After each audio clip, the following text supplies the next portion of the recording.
everybody, welcome to Healthy Habits. Today we are going to be making low-calorie pumpkin butterscotch muffins. For this meal, all the ingredients we need are 1 bag of butterscotch chips, 1 can of canned pumpkin, cake mix, and cupcake liners. We'll also need a cupcake pan. Let's get started. First, let's preheat the oven to 350 degrees. Let's pour our cake mix into the large mixing bowl now.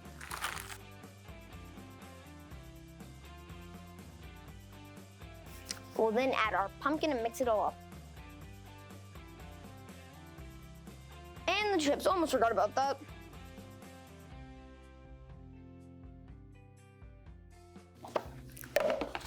And our cake liners.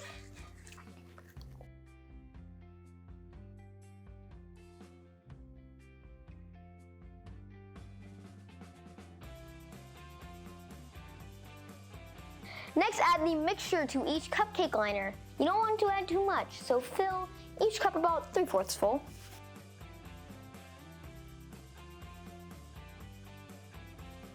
Now let's bake our muffins for 20 minutes. Wow, don't they look great? Low-calorie pumpkin butterscotch muffins are a great seasonal treat. We hope you enjoy them.